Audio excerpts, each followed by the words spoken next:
रविवारचा दिवस पुणे आणि महाराष्ट्रभरातल्या भाजपच्या कार्यकर्त्यांसाठी आगामी विधानसभेची दिशा स्पष्ट करणारा ठरला। रविवारी प्रदेश भाजपचं अधिवेशन पुण्यात पार पडलं। केंद्रीय गृहमंत्री अमित शाह, उपमुख्यमंत्री देवेंद्र फडणवीस यांच्यासह पक्षाचे राज्यातले मंत्री नेते उपस्थित होते।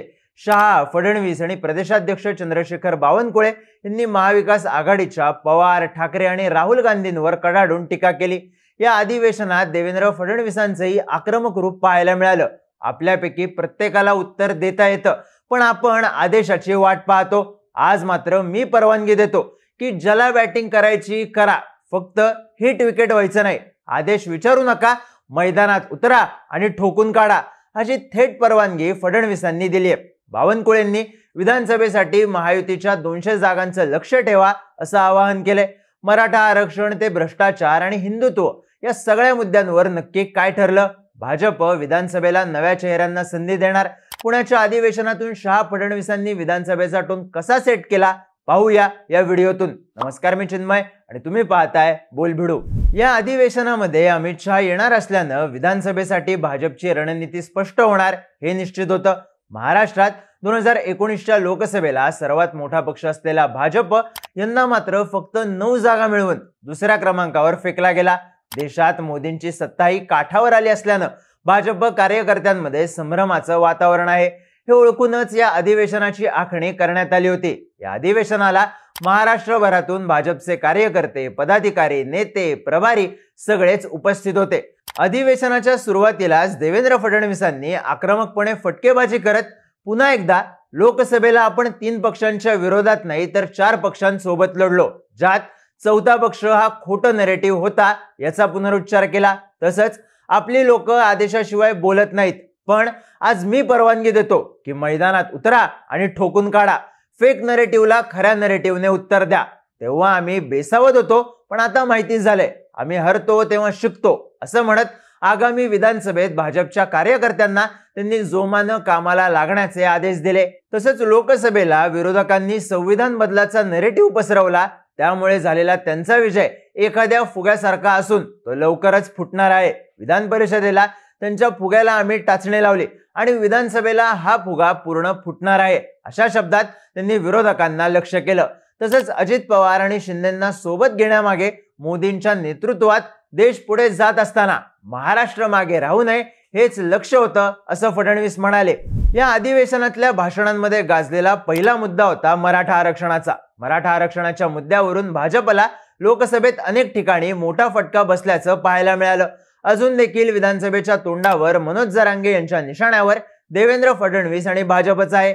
शिंदेंना ते पास देताना दिसतायत आणि या पार्श्वभूमीवर एकीकडे देवेंद्र फडणवीस यांनी ओबीसी मधून मराठ्यांना आरक्षण देण्यासाठी महाविकास आघाडीची सहमती आहे का हे मविया नेत्यांनी स्पष्ट करावं अशी भूमिका मांडली, तर दुसरीकडे अमित शहांनी सुरुवातीलाच मराठा आरक्षणावरून शरद पवारांना टार्गेट केलं आणि भाजपच मराठा आरक्षण देऊ शकतं असा उल्लेख केला। यावेळी बोलताना अमित शहा म्हणाले की राज्यात जेव्हा जेव्हा भाजपची सत्ता आली तेव्हा तेव्हा आरक्षण मिळालं।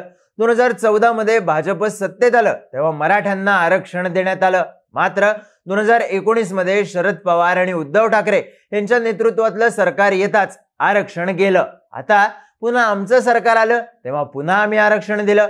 त्यामुळे मराठा आरक्षण कायम ठेवायचं असेल तर भाजपचंच सरकार सत्तेत यायला हवं, तेव्हा जनतेनंच ठरवावं की काय करायचं असंही अमित शहा म्हणाले। तसंच मराठा आरक्षणाचा मुद्दा भाजपच्या विरोधात जात असताना पुण्यात मुरलीधर मोहोळ यांनी लोकसभेत बाजी मारली। त्यांना केंद्रात मंत्रीपदही देण्यात आलं, मराठा चेहरा म्हणून पुढे करण्यात आल्याचं दिसून आलं।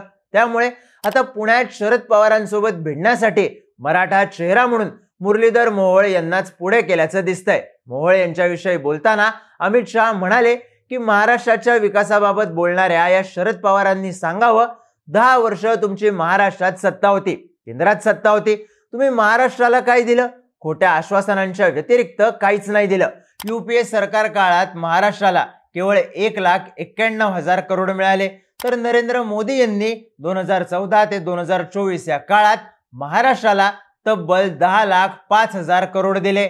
जर याबद्दल काही शंका असेल तर विरोधकांनी सांगावं, कोणत्या चौकात येऊन तुम्हाला माहिती द्यायची, आमचा मुरलीधर मोहोळ तुम्हाला याची उत्तरं देईल।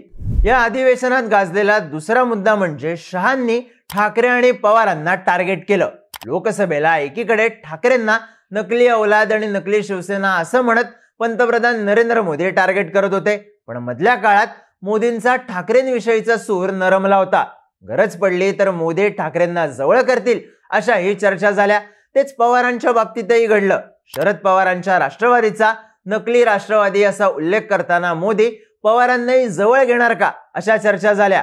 एकीकडे दोघांनाही टार्गेट करताना लोकसभेच्या निकालानंतर गरज लागली तर ठाकरे पवारांना मोदी जवळही करतील अशा त्या चर्चा होत्या. पण आता मात्र हा सूर फक्त विरोधाचा असणार हे स्पष्ट आहे.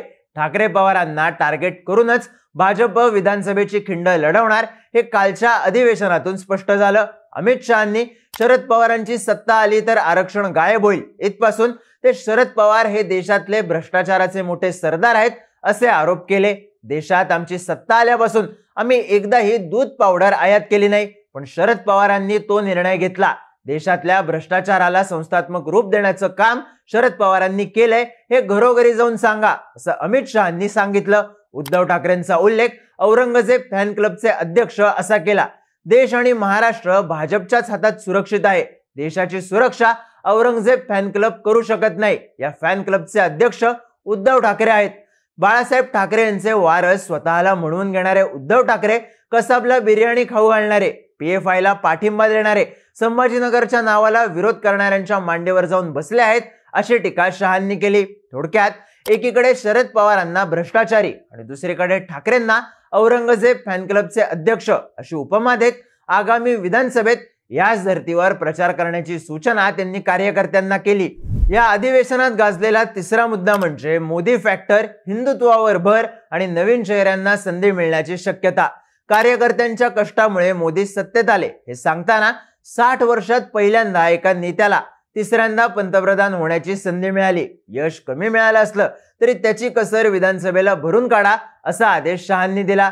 तसंच लोकसभेला आपल्या लक्षापेक्षा आपल्याला कमी जागा मिळाल्या, पण निवडणूक हारून सुद्धा राहुल गांधींना अहंकार आलाय. पण लवकरच महाराष्ट्र, झारखंड आणि हरियाणातल्या निवडणुकीनंतर त्यांचा अहंकार नष्ट होईल असं शहांनी म्हणलंय. कलम 370, राम मंदिर या मुद्द्यांचा उल्लेख करताना आम्ही दहशतवाद, नक्षलवाद नष्ट केला.